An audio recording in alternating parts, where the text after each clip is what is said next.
Welcome to episode 42 of the Self-Care 101 podcast, helping creative entrepreneurs crush overwhelm, stay focused and live better, with your host, Pooja K. McClymont. Thank you so much for listening today. In this episode, I'm interviewing Naomi White of Naomi White Communications. Naomi is an expert PR coach and consultant with over a decade of experience working in fashion, health and wellness. Naomi started her career in PR, mixing with the fashion elite at some of London's top agencies. Realising her passion for fitness after a personal health issue, Naomi decided to embark on a new adventure as a health and wellness PR. Naomi has built an impressive portfolio of clients, including Boomcycle, Barcore, Charmin Direct, Jodie Shield, MoveGB and many more.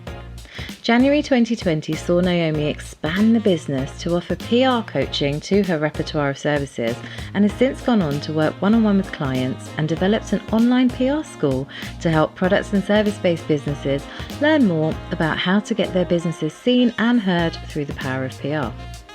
Naomi knows her stuff and, in my opinion, is definitely one of the best in the industry.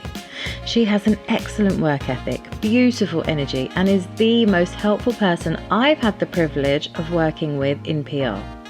She always gives more than what you're paying for, and this, I think, is what really makes her one of the best. She really cares about your business and its success. The show covers Naomi's journey to PR and includes a little pivot in spinning.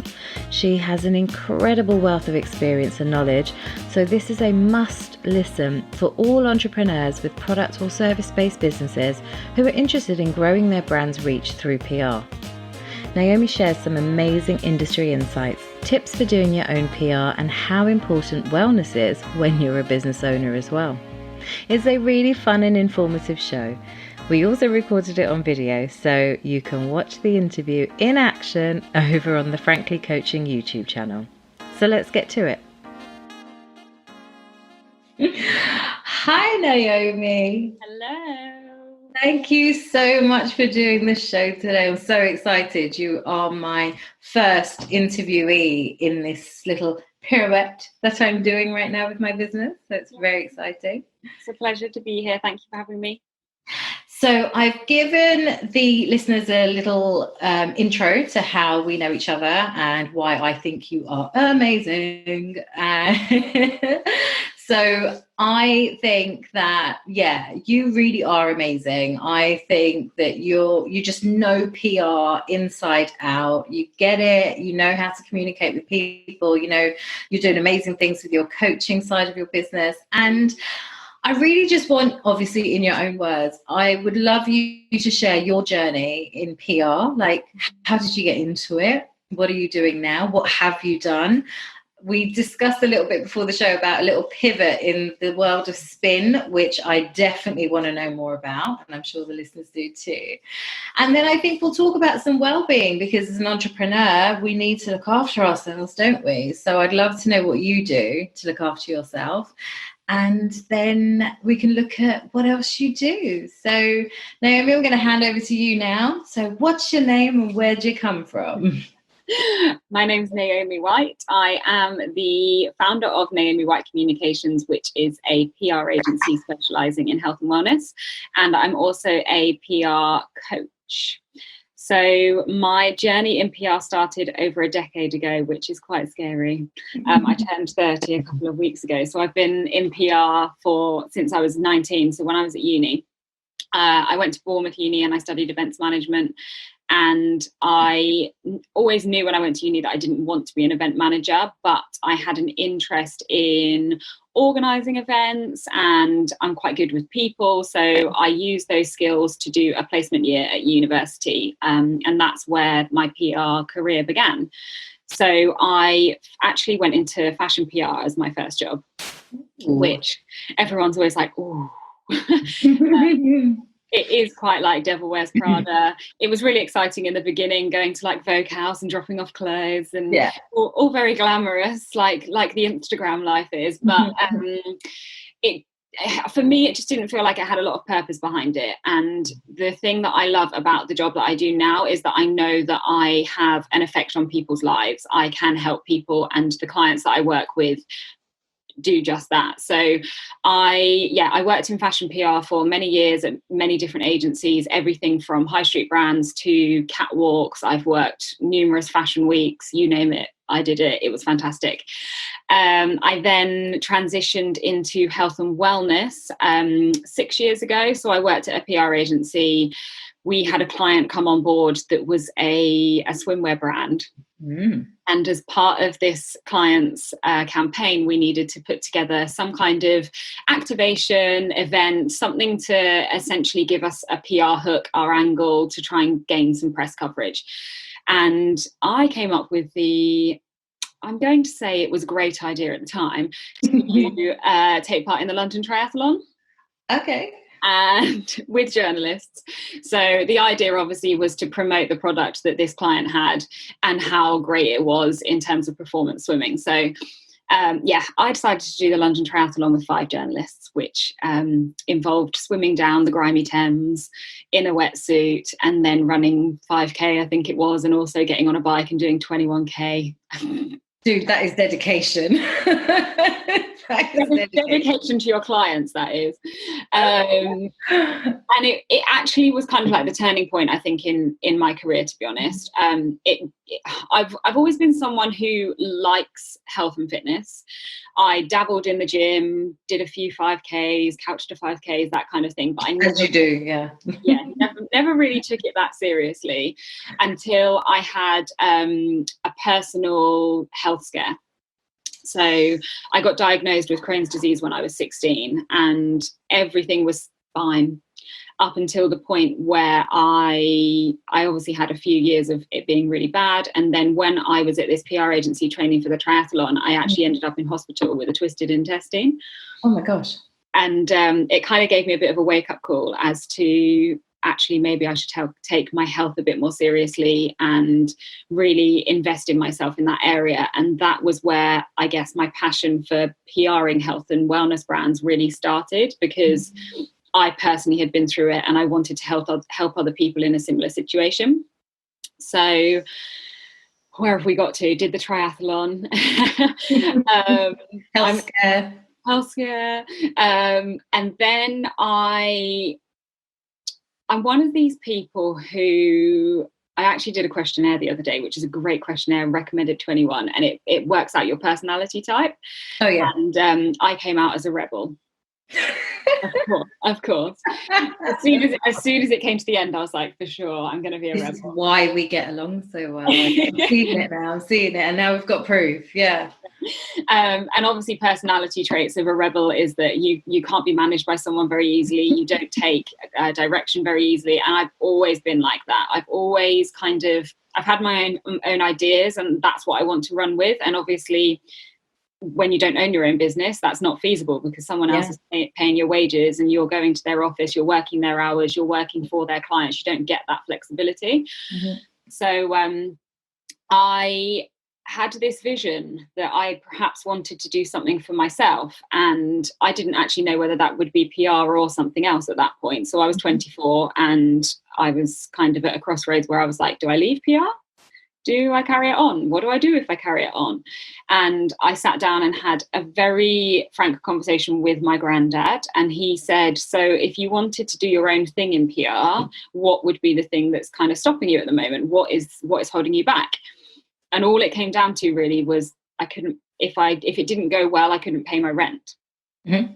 Which now in hindsight sounds really stupid, because you get paid so little for working at a PR agency that I think anything would have made me pay my rent if I worked in McDonald's. Yeah, right. So he basically said, if I gave you the security that if you left your job for the first 3 months, I would pay your rent for you, so that you didn't have to feel like that was a massive risk, would that help? And I was like, yeah, it took so much pressure off. And I was like, okay, I'm going to do that. So I literally went into work the next day, handed in my notice. Wow. I love that. Not much of a plan at all. I was like, okay. But I have always been a networker. So I knew in the back of my mind that I had a pool of people that I could potentially get in touch with to be like, look, I'm going freelance. I am available for freelance 1 day per week, 2 day per week, whatever you can afford. I really want to help you with PR. I'm just starting out. So it was kind of like, yeah, just kind of building my black book of contacts, I suppose. Yeah. And that's where it all started. So that was 2014, December of 2014. And then I kind of fully launched in the January. Amazing. Yeah. So it's nice that you chose PR. So PR is something that you love doing, I'm assuming. It's changed so much since I was 19 and obviously started in fashion PR. My job today is not, I think any PR would agree with this, the kind of dynamic of what PR is and how it works is not what it used to be. And I think that's actually really exciting because it keeps it fresh. It keeps it, you're constantly learning, you're constantly improving. The thing I love about it is seeing the results. Mm-hmm. So being able to open up a magazine and seeing a full page article with your client's name and their picture. And I actually posted on my Instagram the other day, one of my biggest PR wins was getting a double page spread in the Evening Standard for Boom Cycle, who are like my longest standing client. I've been with them for nearly 6 years. Yeah. And those moments, I have those moments every day, but for some reason the feeling is just exciting, like it is the first time. Oh my God. I know that well because my background's also in marketing and PR. My last job was head of PR, and I was doing destinations around the world. So I was representing Chile, New York, Ontario, Hawaii. Nice. And whenever like coverage came out, I would be clambering to get to like WH Smith on the way to work to pick up the copy, and literally I'm walking the street and opening the magazine. I'm like, which page is it on? It's in there today, it's in there today. And then when you see it, it's like, oh, there it is. Run over in the process, like the amount of times I've been like reading my magazine and then it doesn't matter. I need to see my coverage. And then I remember once when I set up Frankly Coaching, I got some coverage in Balance magazine, and I was working from home at the time, and near me, my station just didn't stock Balance. And I said to my husband, he was working in Oxford Street, I was like, when you get to Oxford Circus, get Balance magazine. Yeah. If you see it on the tube, get it and find me. And he got there and nobody had the magazine, and there were no magazines on the stand or anything. And then he saw a guy reading, and he said to him, excuse me, when you finish that, would you mind if I have a look for something in there? And he was like, yeah, sure, what are you looking for? And he's like, my wife's in here and she's going to kill me if I don't take this opportunity to grab the magazine. And the guy was so lovely. He was like, your wife's in it? Take it home to her. And then I got him, I was like, take pictures, let me see. And it's such a buzzy feeling because in marketing, you get very little reward. You kind of see the revenue trickle through, but in PR, there is your tangible reward. And the thing is with coverage, and I know you'll know this, but with getting coverage, sometimes you can slog at something for like 3 to 6 months. Oh yeah. Especially if you've done like a press trip as well. Yeah. And then the resulting coverage comes out way later. But then when it does, it's just like, oh, there it is. Yeah. That's what I'm working for. Yeah, it's so true. This was a recent thing actually, one of my clients was on the front cover of You magazine. Wow. And it was a process of obviously meeting with the journalist, pitching in the idea, having numerous phone calls, organising a big photo shoot, actually having the client meet with the journalist to experience a session. So he's a shaman. So the only way that this article would work is obviously if the journalist had a positive experience. So it's a lot of anxiety. But the whole time I was like, oh my God, I don't know if I can take this. But it worked. She had an amazing experience with him. The article was absolutely amazing. And it's those moments where you can really see that the work that you've done is having an effect on someone's brand, their awareness, their exposure. You can see things like their social media following skyrocket. People are ringing up to book sessions with him. And that's like the amazing feeling that you know that what you've achieved over those months of organising actually have an impact on people's lives. Yeah, 100%. That is incredible. It's so cool. So your pivot, now, when we talked about pivot via email, you were like, my spinning pivot or my coaching pivot? And I was like, hold on a minute, what is this spinning pivot? So please let's talk about your spinning pivot before we go into the coaching pivot. So the spinning pivot came when it was actually just before I set up my own agency. Going back to not being paid enough, I was trying to think of ways that I can potentially have some kind of side hustle. Mm-hmm. This was actually before the days that the media raved about a side hustle. No one was doing this at the time. And I got in touch with Boom Cycle, who are now one of my clients. This is how it kind of all unfolds. Yeah. And I collaborated with them for the triathlon training. So because we couldn't go on a track and ride a bike, etc., I thought, okay, let's maybe do spinning, because it's the nearest best thing. I was like, bike, studio, fun, fitness, get people there, cool. So collaborated with them, got to know Hilary and Robert, the owners, really well. And I was obviously religiously going. The studio was around the corner from my office. And one day Hilary announced at the end of one of her classes that they were looking for new instructors. Now, I have no rhythm. And I think that I run a bit like Phoebe from Friends, and I was pretty sure that I'd be a rubbish instructor. But at the time I was like, this could work. I could do this, yeah. I'm like, I like going spinning. It was the only spinning class that I had found that I liked. I was like, potentially Hilary could teach me how to ride to the beat of the music. So Boom Cycle is all about like a club-like atmosphere, riding to the beat of the music, etc. So you have to have some kind of coordination. My sister laughed when I told her. She was like, you dancing on a bike? Okay. And yeah, I ended up auditioning, got through to the training, and 8 weeks later was a fully fledged spinning instructor. So I basically taught spinning before my job at the PR agency, after, and at the weekends, which was hard work. Like, I'm not going to lie to anyone. It was, bearing in mind that PR anyway is quite a demanding job. It was kind of like, I literally would get to work with wet hair. I'd be sat at my desk still beetroot red from teaching, being like, I've made it on time. And I did that for 2 or 3 months before I then obviously decided that I wanted to set up my agency. And it was another thing that gave me a bit of financial security when I set up my agency. So I knew that I had X amount of money that I could earn from spinning outside of getting new clients. And it was actually something that I really enjoyed doing. It didn't feel like work. And I met so many people, and to my advantage, they then became a client. And it became a place where I could take journalists for meetings whilst teaching myself. And it almost became my own kind of personal PR story, because journalists loved the fact that they were coming to a meeting, but I was actually the instructor. And yeah, it just worked really well at the beginning. And I did it for 4.5 years. Wow. I love that. That is an incredible story. That's brilliant. Okay, so I was just going to mention, when you were talking about how, like, you know, it helped you financially and stuff to have that sort of side hustle. I mean, that's a serious side hustle. Like, most side hustles are, you know, working in Sainsbury's part-time, stacking shelves overnight to get that little bit in. Love that. I worked in a sex shop actually as a side hustle many years ago. So, you know, you got to do what you got to do. Just work. The hours worked for me. It was evenings and a Saturday, and that fit in, so I could do my main job. It's great. Anyway, so then now we've had, you know, an interesting couple of months, and there's a new pivot, which I think is absolutely awesome, because I remember when I contacted you and you said it, I was like, oh yeah, you're going to smash this. This is totally perfection for you. So you have pivoted into coaching people in PR. Yep. So tell me about that.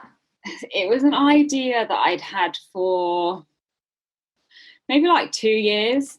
Originally, it literally started as the smallest thing. I thought maybe the idea came from the fact that I was speaking to a lot of new business coming through the door that was saying, I really want to get into PR. I really want a PR representative, but I just can't afford it. Or they were wanting to know more about PR and having a better understanding of PR themselves, so that they can essentially give their agency exactly what they need, therefore getting the most out of their investment. And so it kind of gave me a bit of a light bulb moment. And I thought maybe I could put together like a guide, some kind of like downloadable, really cheap top tips to PR kind of thing. And then it started spiraling from there. And I was like, actually, maybe it could turn into more of like a coaching consultancy kind of business, where essentially I work with clients for a period of, at that time I was like, I have no idea, maybe a period of 3 months. I teach them everything I know, essentially. So I basically teach them how to do my job. And I got in touch with a business coach and then decided to obviously set up the coaching business. So worked with her for 3 months, and that's kind of where it started. So last July was when I officially launched the coaching business. Mm-hmm. And it's been going really well since, which is fantastic. And it's actually been a really nice thing for me to be focusing on, because it feels like something really new for me, but obviously it's not, because I've been doing PR for a really long time, but it's a new ground in terms of me learning new skills in marketing. And in all honesty, before the coaching business, I hadn't really thought much about my own brand and what like my branding colors were and my logo and my website, all of these things that I'd kind of just, because the PR agency was doing so well with just kind of word of mouth recommendation and my black book of contacts, I wasn't really focusing on any of that, to be honest. So it's given me time to really refine Naomi White Communications. And then that coaching business has now turned, well, part of that, I've now put in a self-study platform for essentially people to buy the PR course. Yeah. So learn everything that you need to know about PR, but not without my one-to-one coaching, but you get everything kind of brain dumped that I know in a book.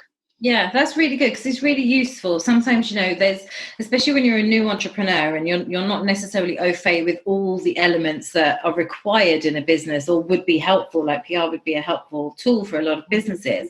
But when you don't really understand it, or if you've not worked in the industry, it's a good way doing these sorts of courses to obviously get an idea of what it is, what it entails. And to be honest, at the end of it, you can also decide, okay, I could do a little bit of this, but I think I might need some extra support. I mean, I talk about delegating tasks, if it's not in your zone of genius, delegate it. It's just part of a marketing strategy must always be delegation of tasks, because you can't be every single job role. You can do it a little bit at the beginning, but after that, if you really want that business to happen and you want it to grow, you've got to start outsourcing, or like you say, getting yourself a business coach, getting yourself, coursed up so you can get an idea of what you're doing. So that's interesting that you said that. If you could maybe, I think, for those people who aren't so sure about PR, now I'm older than you, which is quite depressing, by the way, when you said how old you were, but I'm older than you. And I don't tell many people how old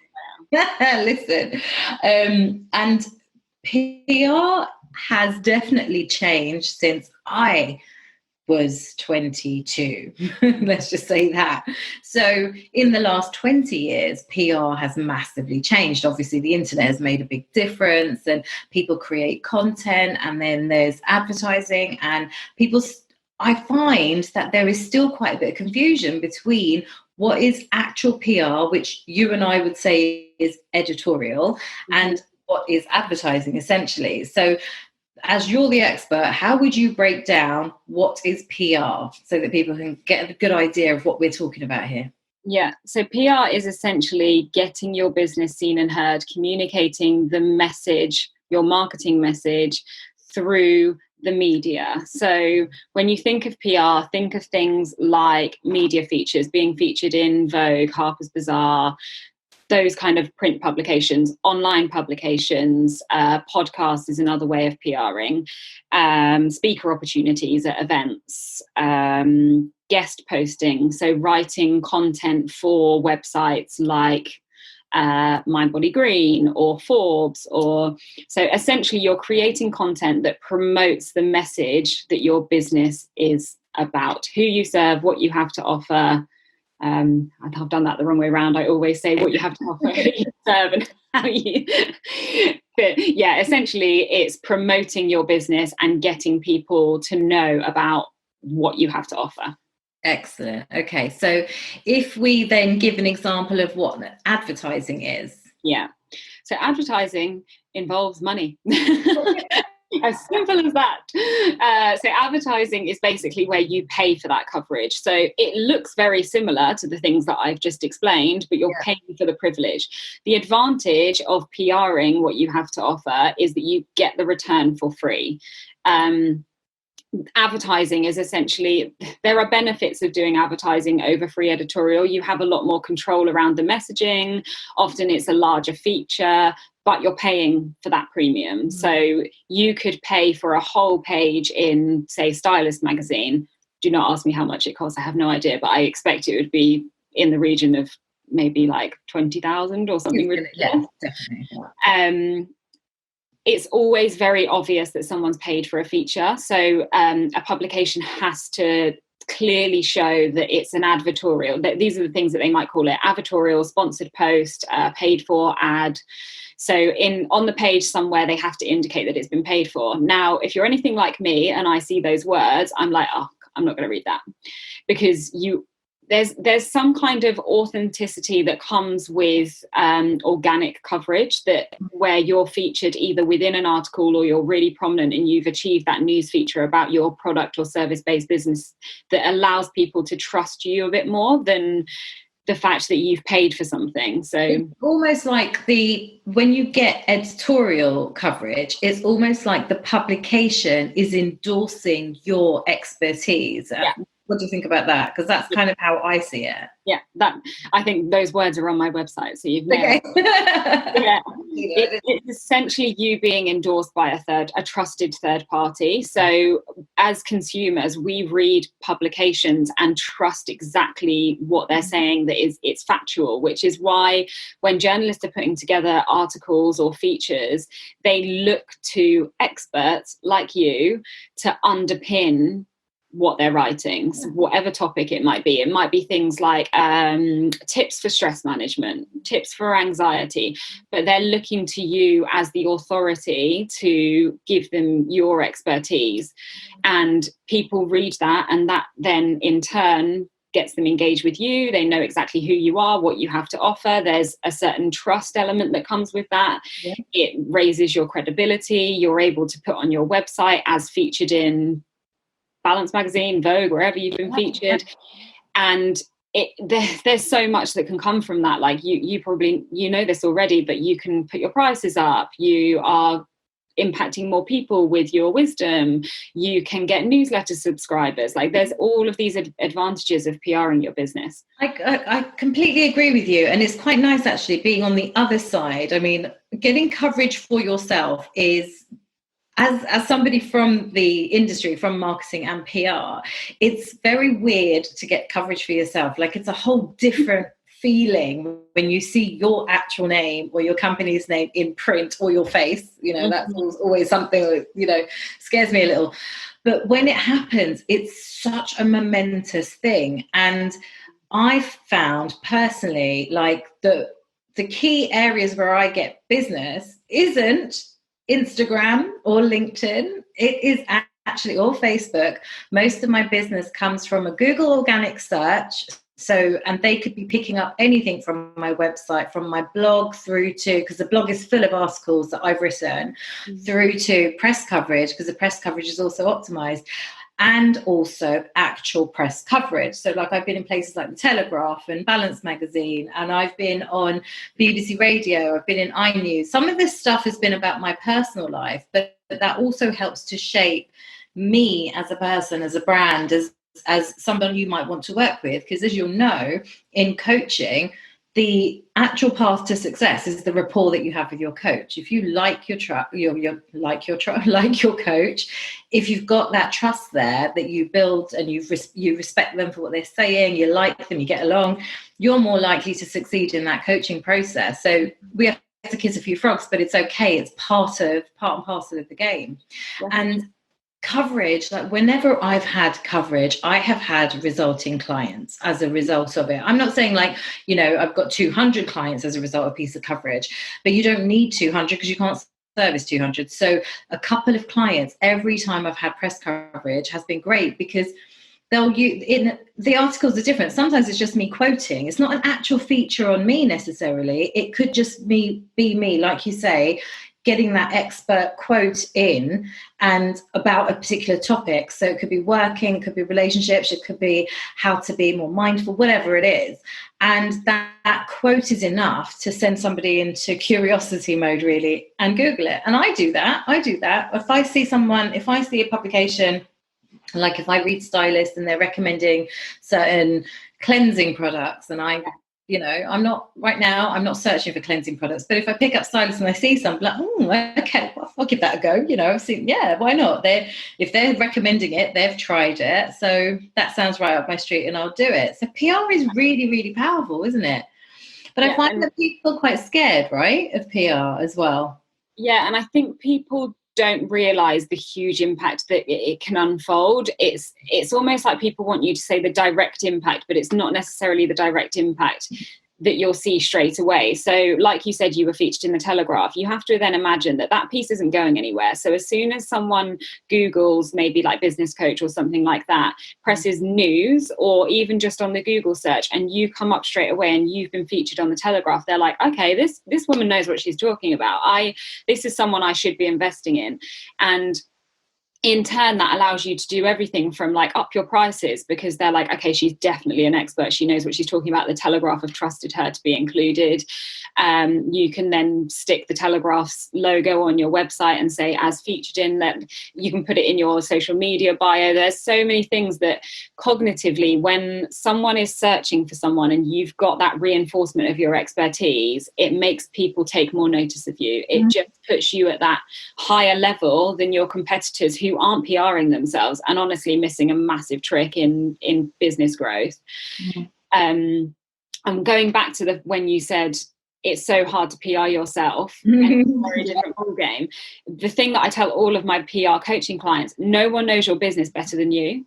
The hardest thing for me when I have clients that I represent, so I do their PR, is coming up with all of those ideas, because I'm not in their business. That's not my business, but I dedicate a lot of time, which you guys are paying for when you take me on, thinking of these angles, stories, pitches, what press public, what they want to be hearing, what might give you that angle. You know all of this already. It's just simply me kind of telling you what kind of thing they're looking for. And those ideas come a lot quicker and naturally to you than they do to me, because I need to fully invest myself in your business to be able to come up with those ideas. Whereas we could have a 5-minute chat and you'd be like, okay, I got it. I know exactly what I need to be pitching. Yeah, I think that's incredible. It's really, really cool. So lots going on in your business, very exciting, busy, both representing clients and also coaching clients. How do you look after yourself? I'm not going to claim that I have this. Don't you lie either. I won't claim that I've got this nailed, but I'm 100 times better than I used to be. So when I had the side hustle of being a spinning instructor, full disclosure, I ran myself to the ground a bit because I was just trying to do too much all at once. So I'm a big believer in slowing down and looking after yourself and listening to your body and knowing what is right for you you may feel different every single day. Sometimes I wake up and I think, I'm going to go for a run and I'm going to nail it. Other days I get up and I'm like, no, my body's just not feeling it. So it's really being intuitive to what you need on that day. So yes, I know everyone harps on about fully organize your diary to motivate yourself to go to the gym on a Tuesday and do this on a Wednesday. But actually, sometimes you just have to trust your feeling and know that actually maybe today isn't the day for that. And so that's my number one kind of tip for well-being. Second one is stop overcomplicating things. And that, when I say that, I'm talking more about things like diets and trying to be healthy, because as much as I love PR and I love the media, I do think the media has a lot to answer for in terms of making people very confused about what is good for them and what is bad for them. And it's actually very, very simple. And I had this conversation with one of my clients earlier, and he was like, really, it doesn't need to be like the wackiest idea out there. You need to bring things back to the basics. So it's exercising regularly. And that can literally just be a walk every day. Being conscious of your diet and just making sure you're getting the right nutrients from that, and sleeping well. those are the kind of like my 3 foundations that I think, okay, if I've got those nailed, then I'm kind of winning at life. Yeah. And when it comes to things like diets, it's not complicated. No, Like, preaching to the choir on this one, mate. And I say exactly the same thing in my practice. And this is why I didn't go into health coaching, because for me, it's a very simple equation, you know, eat as clean as possible, walk every day, and sleep well, literally, and your water. That's it. That's, as human beings, that's how we were created. That's how we thrive. And that's pretty much it. I'm big on having a morning routine. So I'm always about that with clients, because a lot of clients don't have a routine. Their routine is get out of bed, shower, dress, and out the door. And I'm like, no, honey, take an hour for yourself before you do all of that. And it's like, I don't have an hour. Well, what time do you get up? If you're getting up just before you have to get the train, right? You're never going to have that hour. You've got to create that discipline to get that hour in before the day starts. And I know at the top of this call, we talked about how your day today started at 9 o'clock, where it normally would start at 10. You wouldn't have phone calls until 10. And I have the same boundaries. I don't actually do coaching calls on a Monday, because Monday for me isn't, I don't coach clients. It's an admin day. It's a doing this sort of thing day. Yeah. And then Tuesday, Wednesday, Thursday, clients back to back, absolutely. And then Friday is my wrap up for the week. And obviously we can do this now because it's our business, which is wonderful. But having those boundaries helps you to plan your week and prep, get grounded. Obviously, me having 2 businesses, essentially, I have to structure my week so that I know that I am fully invested in both of them. So what I tend to do is have Monday as my strategizing day and working out what I'm doing for the rest of my week. Which I had a call this morning, which was all to do with business. Then Tuesday is generally my PR, like my proactive client day, because that's the day when most publications want to hear your pictures because they're doing their meetings internally. Wednesday tends to be a PR day as well. And then Thursday is my coaching day. Friday, I call my creativity day. Like 11 o'clock, you pour yourself a glass of wine. I'm being creative now. Yeah. Like the days of, it's the weekend. No, totally. I use it for self-development, essentially. So anything from, if I've got loads of podcasts that I want to listen to, I'll try and do it on my walk that day. I go to the gym on a Friday. I always make sure that that's one of my things. It might be implementing things in my business that I haven't had time to do, that aren't necessarily based on my clients or my coaching clients. So maybe I wanted to update my website. I'll do that on a Friday. I have time the rest of the week. So it's just, it's thinking logically about how you're structuring your time. And I will hold my hands up here. I own my own business, so I do have control over that. And I fully understand what it's like to be at an agency where someone else is telling you that you have to be at your desk at 9 o'clock. But I also am a strong believer in, if that isn't making you happy in life, change what you're doing. Change it. Yeah, well, I totally agree with you there. So I wonder now, as a business owner, and obviously, yes, you've got 2 businesses, what do you know now that you wish someone had told you at the beginning of your journey? Get a business mentor. Hello, my pirouette includes this. Go on. I'm a strong believer, now I've experienced it, that you should always look outside of your business for help with things that you're not that confident with. So if there's something that you are constantly every single day facing, that you're thinking, I just don't know if I'm doing this right, I'm going around in circles, I know that the investment at the beginning is going to be a lot of money for you, but trust me, the time that you're saving and the knowledge that you're gaining from someone who's already been in that position is so valuable. So whether that be a one-to-one business coach, join a mastermind of individuals who maybe there's like 8 of you who can complement each other's businesses and teach you different things. I'm part of a mastermind at the moment.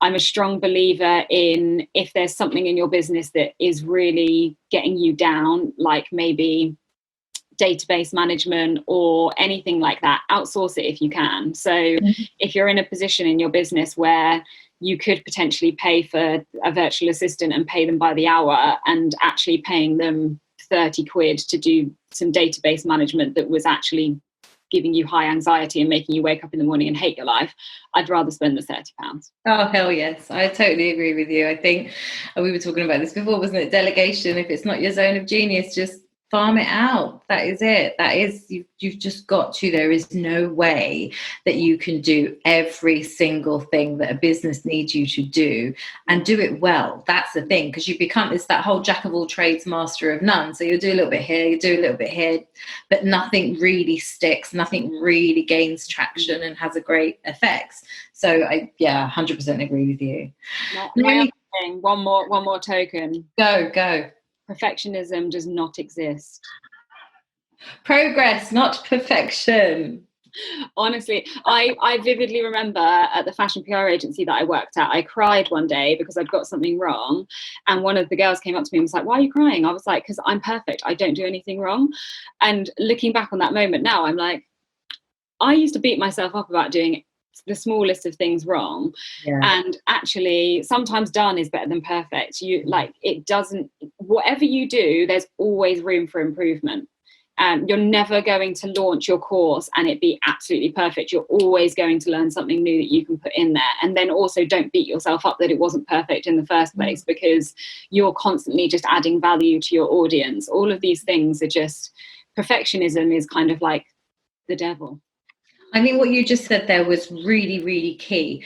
Having a mindset as an entrepreneur, if you have the mindset or accept the mindset of growth and the fact that you are going to constantly be learning, and it doesn't mean that once you've written your business plan, you've got your marketing strategy, you've launched your website, that every single thing that you've done is now perfect and that's it. The clients are going to come, you'll be able to sell all your products or services, you're going to be a multimillionaire, six-figure earner in a month, you know. It doesn't mean that is it, that's final. No business, because you know what? I'm going to compare this to a big brand.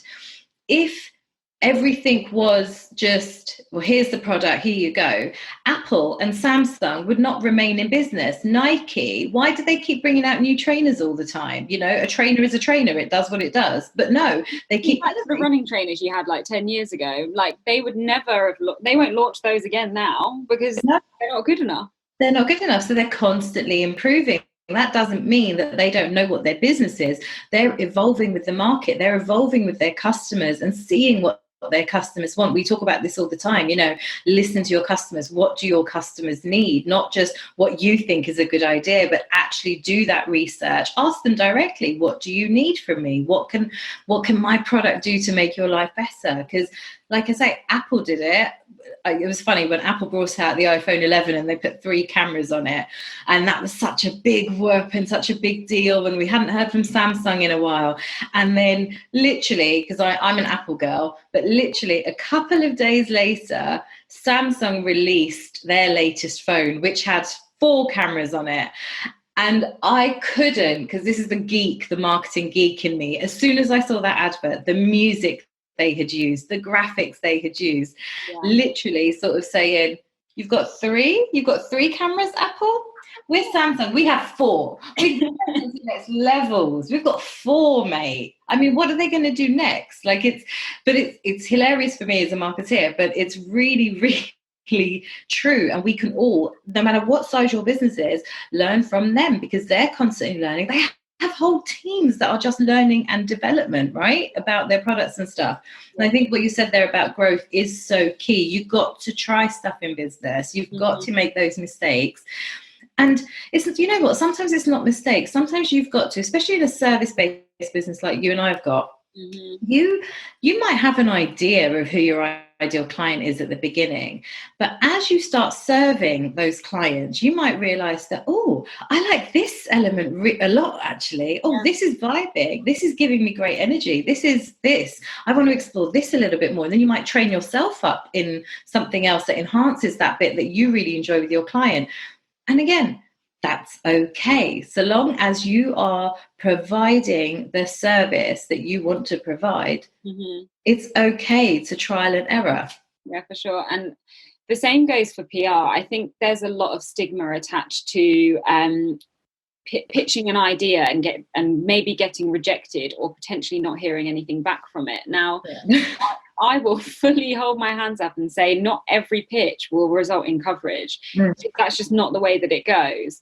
But you're obviously more likely to get coverage if you try than if you don't. So unfortunately, there will be knockbacks along the way, but you'll always learn where you've gone wrong. It may not even be that you've gone wrong anywhere. It may just be that it's the right idea at the wrong time.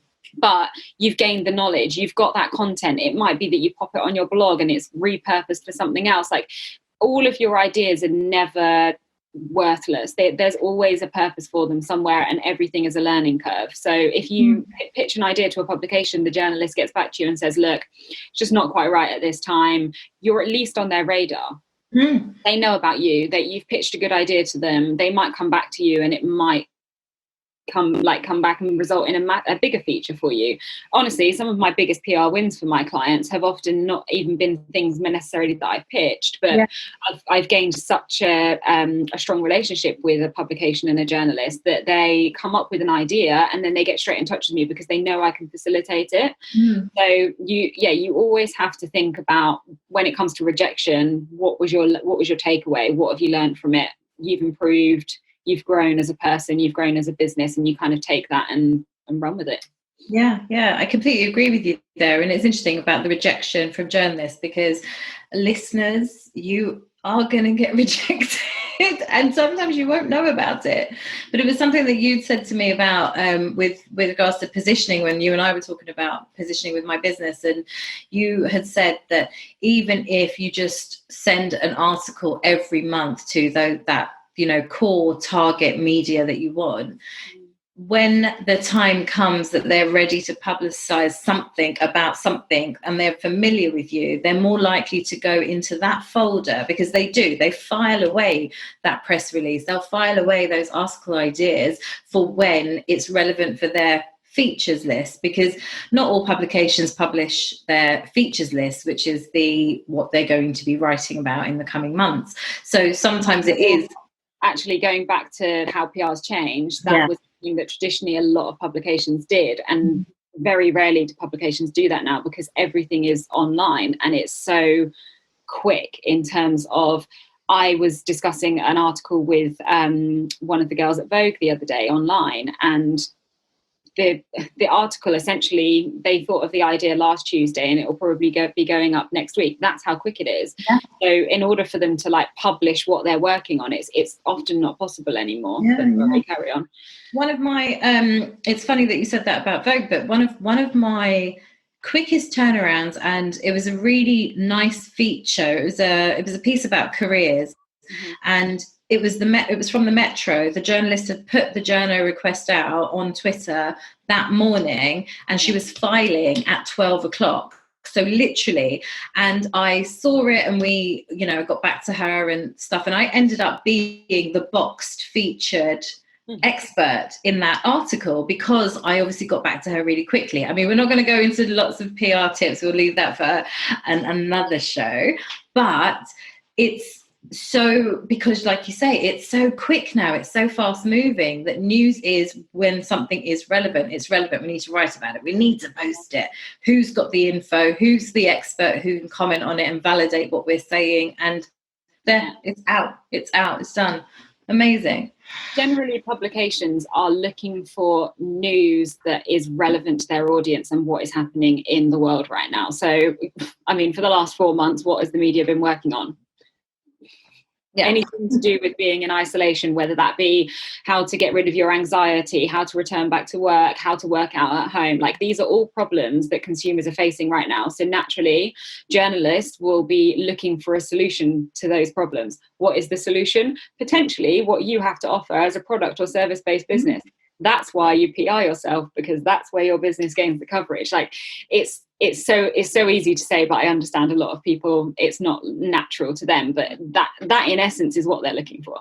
Yeah, no, absolutely. It's about you've got to know your publications as well. It's not just a case of, I'd love to be in Vogue, but what does Vogue write about? Does Vogue really write about the product or service that you are selling or not? Because sometimes you can really miss the mark. It's nice to say, I want to be in the Evening Standard, but Does your product or service fit in the Evening Standard? 100%.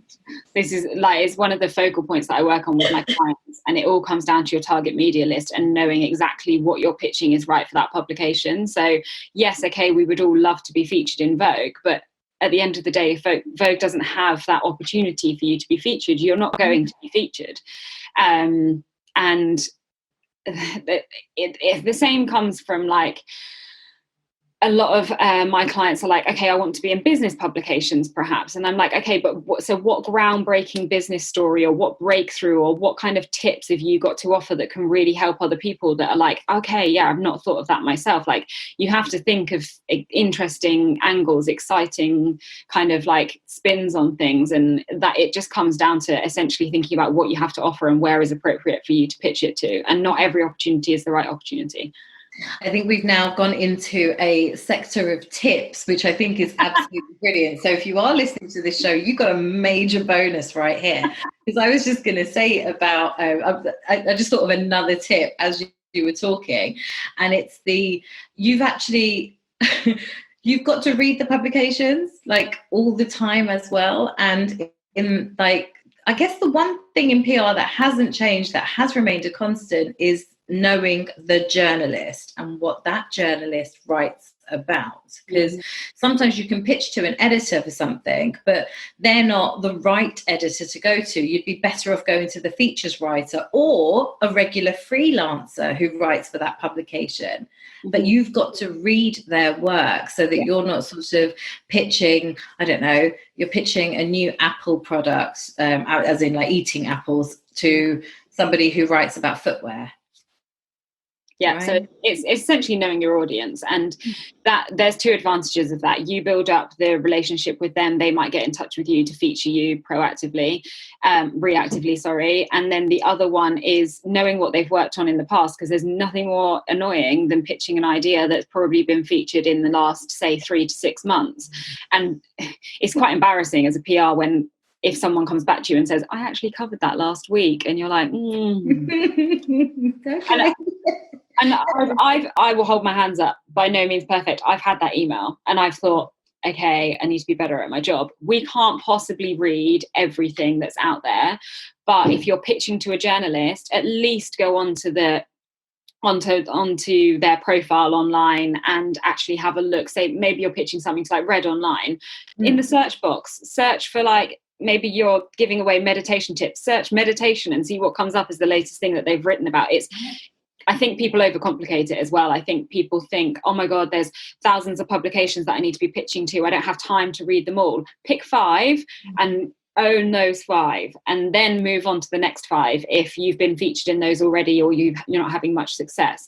So it's kind of like thinking small and actually gaining bigger results than, in all honesty, there are a lot of PRs out there who do the blanket approach and they'll just send out one mass email and hope for the best. That's never worked for me. Tried it. Every time I send out an email like that, if it's something that a journalist knows is a mass email, it's gone out via MailChimp, the likelihood of them opening it is 0. Yeah. If you've taken the time to actually formulate a pitch where you've done your research, you've got to know that journalist, you have more success rate than you would going with the blanket approach. Definitely. Okay, let's not turn this into a tips show, because I want to save a tips show for something else that you and I are going to be working on. So if you loved hearing Naomi and all of her PR wisdom, Naomi, where can people find you? You can find me over on Instagram at Naomi White Communications. I've also got a free download, which is 6 Steps to PR Success. So 6 of the top things that I've learned over the past decade working in PR to give you more of a success rate with your pitching. You can download that via the link in my bio on Instagram, or just go over to the website and a pop-up box will come up. Those are the 2 ways. Or if you want to connect personally, drop me an email, naomi@naomiwhitecommunications.com. Amazing. Thank you so much for being on the show, hun. And I can't wait to share with everyone what we've got planned. Yay. Take care. Bye.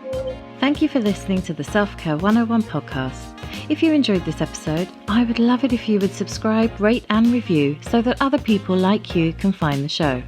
For more tips and tricks, you can follow me on the socials at Frankly Coaching, or visit my website to find out more about my coaching programs and how to work with me at franklycoaching.com.